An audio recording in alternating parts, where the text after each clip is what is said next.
29장 1절부터 14절까지 말씀입니다.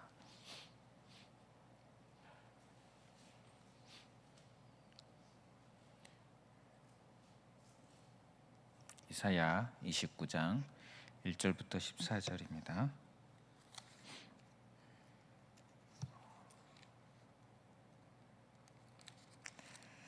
다 함께 봉독하겠습니다. 슬프다 아리엘이여 아리엘이여 다윗이 진친 성읍이여 해마다 절기가 돌아오려니와 내가 아리엘을 괴롭게 하리니 그가 슬퍼하고 애곡하며 내게 아리엘과 같이 되리라. 내가 너를 사면으로 둘러 진을 치며 너를 애워 대를 쌓아 너를 치리니 내가 낮아져서 땅에서 말하며 내 말소리가 나직이 티끌에서 날 것이라. 내 목소리가 신접한 자의 목소리같이 땅에서 나며 내 말소리가 티끌에서 짓거리리라. 그럴지라도 내 대적의 무리는 세미한 티끌 같겠고 강포한 자의 무리는 날려가는 겨 같으니 그 일이 순식간에 갑자기 일어날 것이라.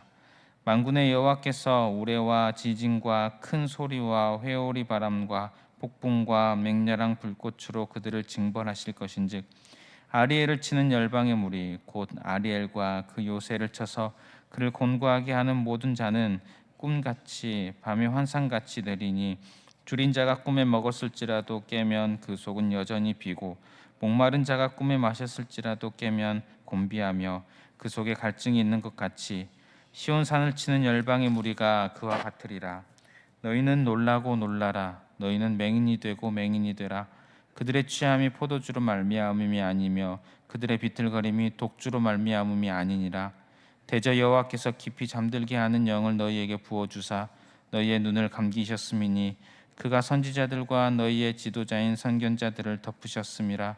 그러므로 모든 계시가 너희에게는 봉안책의 말처럼 되었으니 그것을 그를 아는 자들에게 주며 이르기를 그대에게 청하노니 이를 읽으라 하면 그가 대답하기를 그것이 봉해졌으니 나는 못 읽겠노라 할 것이요 또 그 책을 글 모르는 자에게 주며 이르기를 그대에게 청하노니 이를 읽으라 하면 그가 대답하기를 나는 그를 모른다 할 것이니라.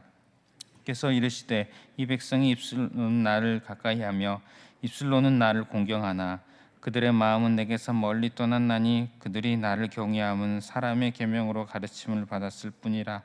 그러므로 내가 이 백성 중에 기이한 일 곧 기이하고 가장 기이한 일을 다시 행하리니 그들 중에서 지혜자의 지혜가 없어지고 명철자의 총명이 가려지리라.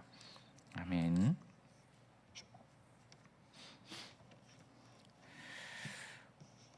오늘 1절 말씀은 이렇게 시작합니다. 슬프다 아리엘이여 아리엘이여 슬프다 아리엘이여 아리엘이여.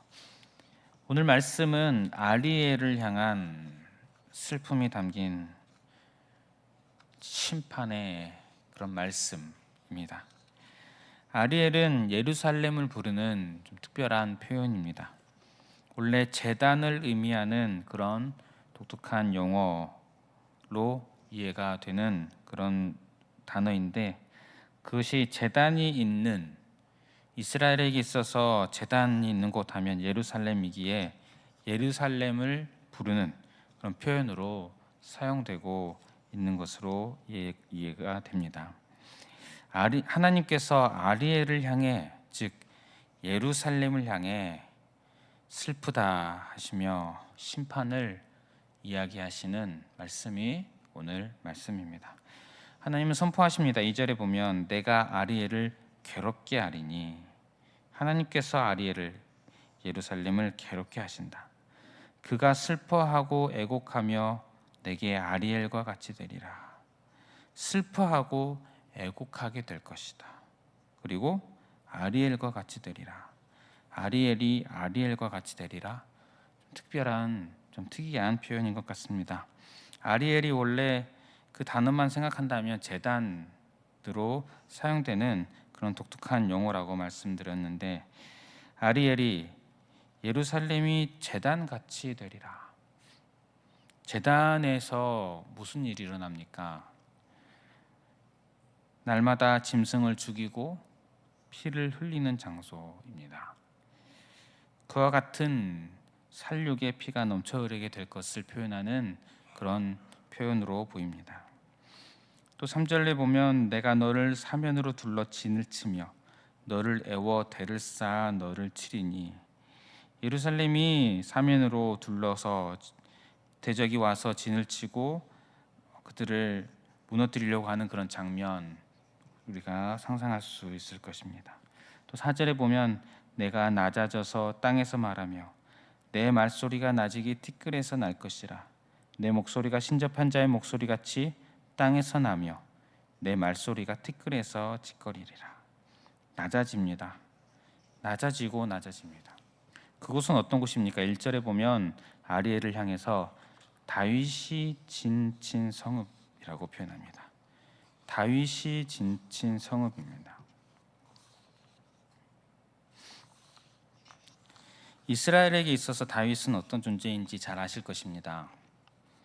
다윗이 진을 쳤던 성읍, 참으로 귀하고 영광스러운 성입니다. 하나님께도 정말 큰 기쁨이었던 성. 하지만 다윗 때의 그 모든 영광이 이제 과거의 것이 되어 연기처럼 흩어져 버리는 그런 상황입니다.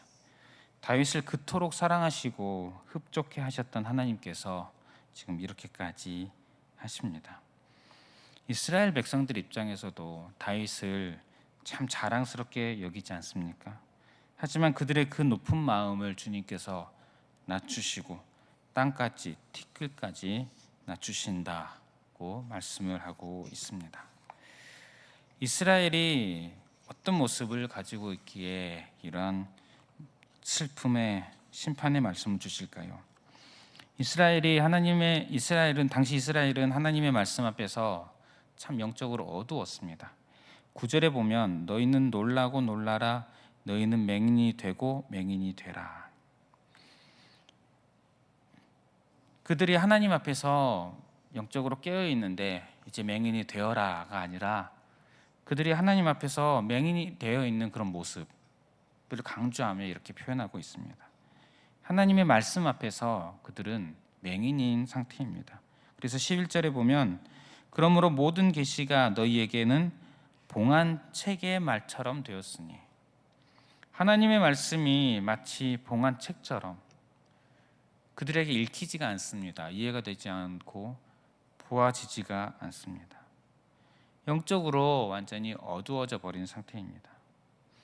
그들의 상태를 또 묘사하기를 13절에 보면 주께서 이르시되 이 백성이 입으로는 나를 가까이 하며 입술로는 나를 공경하나 그들의 마음은 내게서 멀리 떠났나니 그들이 나를 경외함은 사람의 계명으로 가르침을 받았을 뿐이라. 입으로는 나를 가까이 하며 입술로는 나를 공경하나, 그들이 하나님의 말씀을 듣지 않은 것이 아닙니다. 읽지 않은 것이 아닙니다. 하나님의 말씀을 가까이 하며 절기를 지켰으나 마음은 하나님께로부터 멀어져 있다.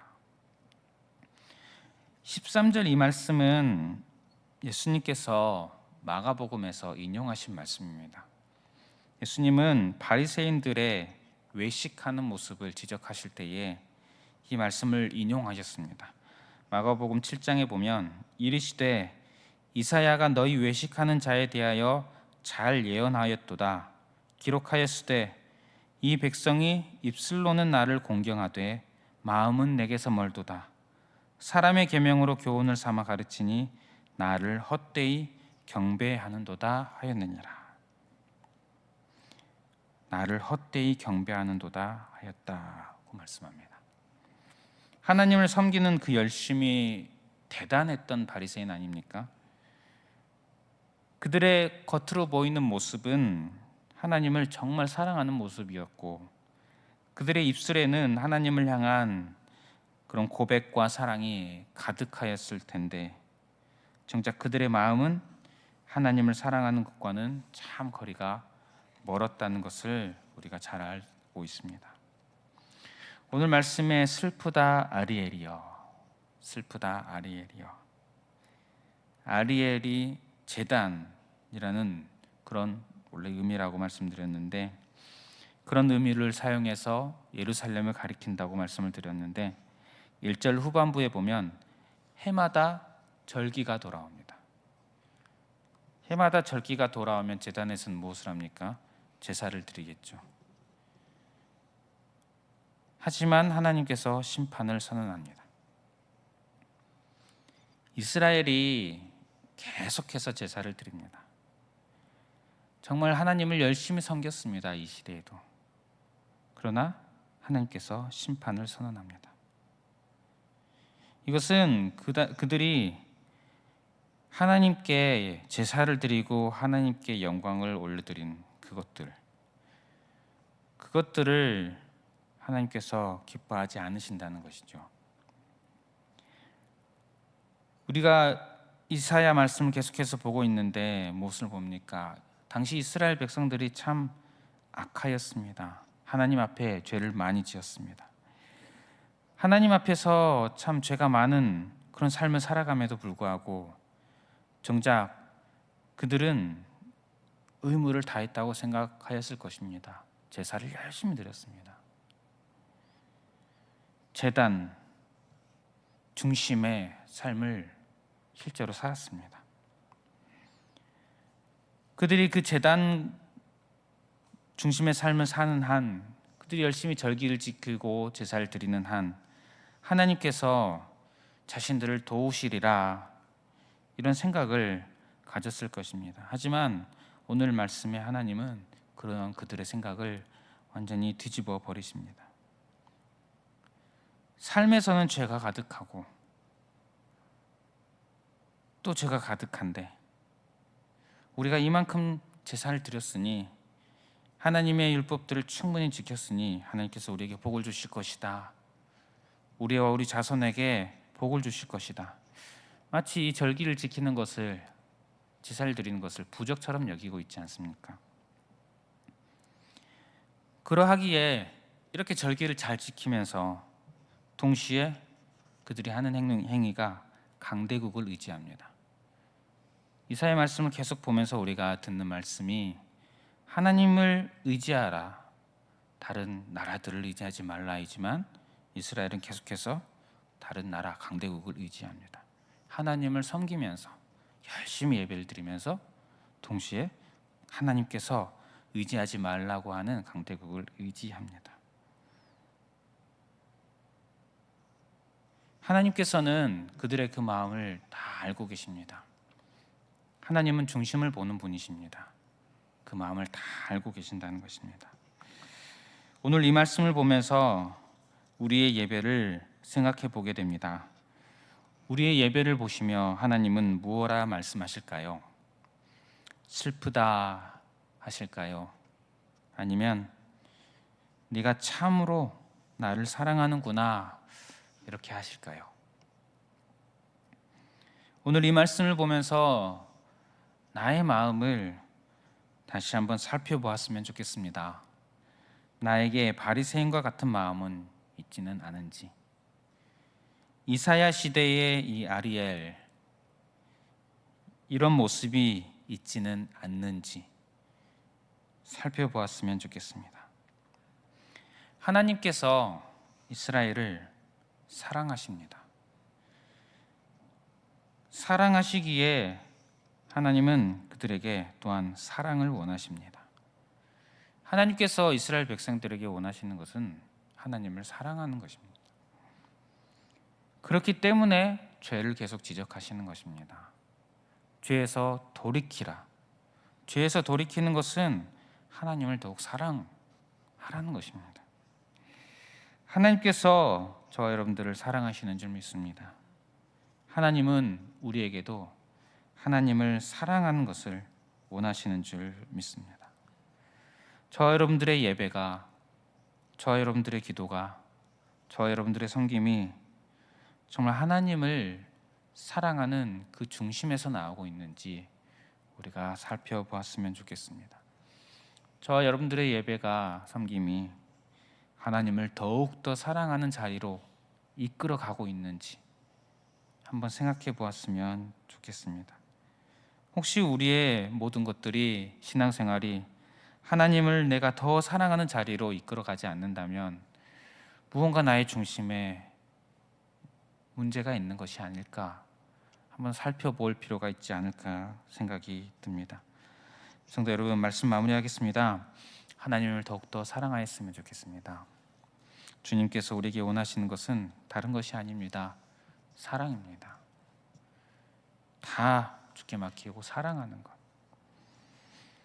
저 여러분들의 마음 깊은 곳에 주를 더욱더 사랑하는 그 사랑이 더 많아지는 그런 은혜가 있는 그런 저와 여러분들 되시기를 주님의 이름으로 축복합니다.